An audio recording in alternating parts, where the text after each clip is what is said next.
Parece que o Ocidente virou um hospício. Estamos reféns da ditadura do politicamente correto. A distorção da verdade beira o cenário distópico de 1984 e ninguém aguenta mais a hipocrisia woke. Mas isso tem hora para acabar. Este é o Visão Libertária, sua fonte de informações descentralizadas e distribuídas. Ajude a propagar as ideias de liberdade. Deixe o seu like e compartilhe com seus amigos. Um artigo seu pode virar vídeo aqui também, sabia? Este artigo foi escrito por Um Sonho de Liberdade, revisado por historiador libertário e narrado por Gordinho Caipira. A ditadura woke avança com a sutileza de um rolo compressor, esmagando qualquer expressão artística ou cultural que não esteja devidamente filtrada por suas diretrizes. O entretenimento, que antes era usado como um refúgio dos problemas da vida, virou campo de batalha. Não basta mais contar uma boa história, criar um personagem cativante ou desenvolver uma trama envolvente. Tudo precisa ser ajustado, podado e redesenhado para caber nas métricas ideológicas do momento. E se o autor ousar resistir, a máquina de cancelamento vai funcionar com força total para aniquilar essa pessoa e transformá-la num monstro machista e fascista. No Japão, essa invasão cultural encontrou um obstáculo inesperado. Os artistas e estúdios japoneses não têm paciência para a nefasta e hipócrita agenda woke. Enquanto a Disney afunda cada vez mais em bilheterias decepcionantes, insistindo em reformular suas histórias para agradar os militantes do Twitter, os japoneses permanecem fiéis às suas raízes criativas. Animes e mangás continuam a ser espaços de liberdade onde o foco é contar boas histórias.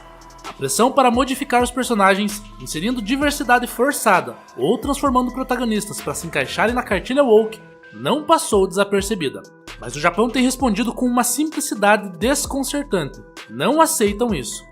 Redes sociais como o X, antigo Twitter, estão se tornando arenas de confronto entre otakus e militantes, com discussões acaloradas e resistência aberta. Os fãs japoneses deixaram claro que não aceitam a descaracterização de suas obras. Eles não querem que suas criações sejam distorcidas para atender um público que nem consome o conteúdo original. O Ocidente parece ter esquecido que a diversidade genuína surge da liberdade criativa, não de um checklist ideológico. No Japão, personagens surgem com personalidades complexas. Enquanto isso, no Ocidente, roteiristas reescrevem clássicos para atender às exigências de uma minoria barulhenta, infantil e histérica. Esse fenômeno não se limita ao entretenimento. A ciência, o jornalismo e até mesmo a educação estão sendo moldados pelas mesmas forças. Sérgio Sacani, um dos maiores divulgadores científicos do Brasil, foi alvo de uma tentativa de cancelamento por não incluir representantes da agenda woke em uma mesa de debate em uma palestra. A ciência, que deveria ser um campo de competência e conhecimento, está sendo invadida por essa nova inquisição. Agora, não importa mais o conteúdo ou a relevância do que é dito. O que vale é quem diz. Se você não pertence ao grupo, sua voz será silenciada. Essa seletividade ideológica tem enfraquecido o próprio conceito de liberdade. A cultura woke não busca ampliar vozes ou trazer mais diversidade.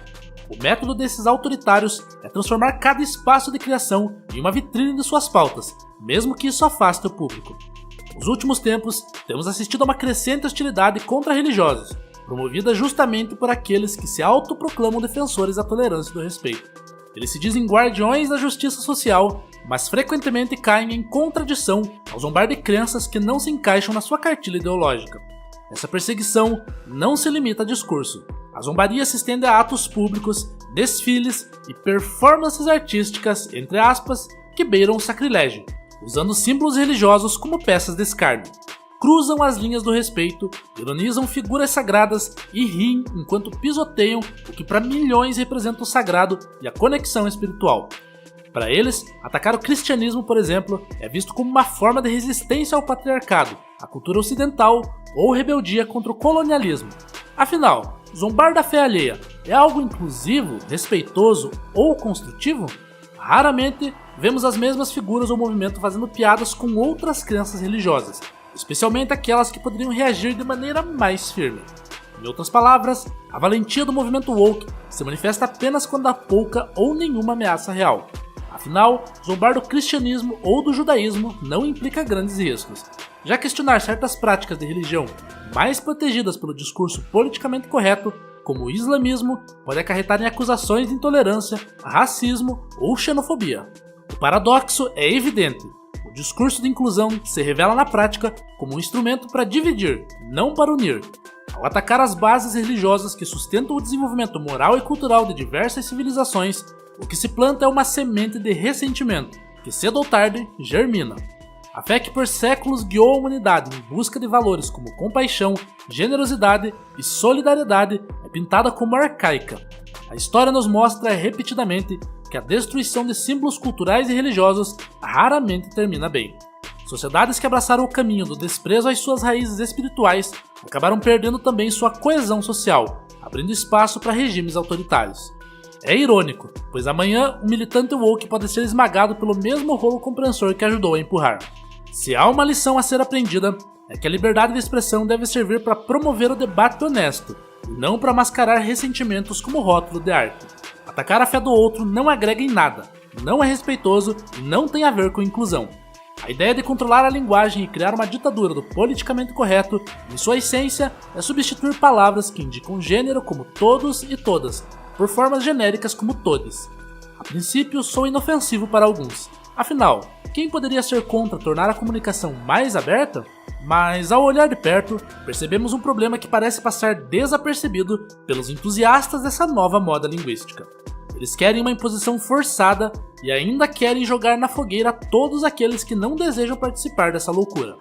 Pessoas com dificuldades de fala, gagueira, dislexia, apraxia, distúrbios de dicção ou qualquer outra limitação na comunicação oral enfrentariam um desafio ainda maior para se expressar com clareza.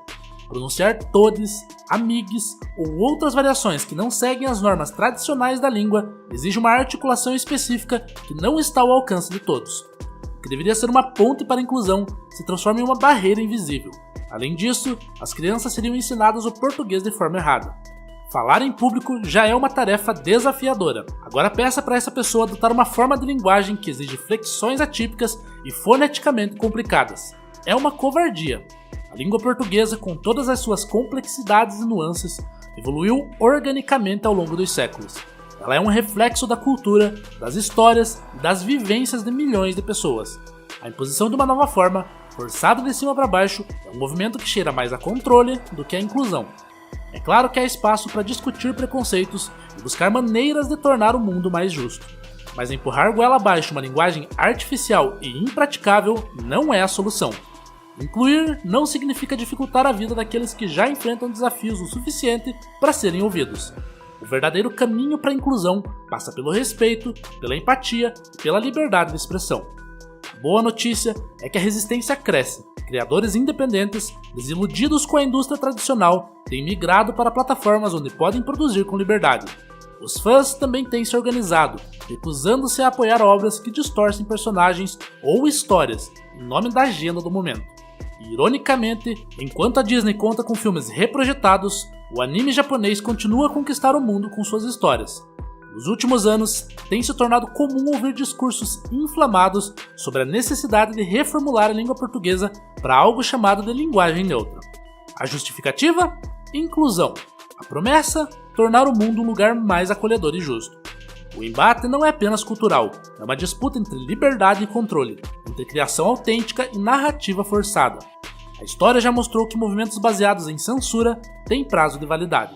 A cultura woke, que inicialmente surgiu com a intenção de combater injustiças sociais, tem se transformado em um palco político que muitas vezes ignora as consequências práticas de suas demandas.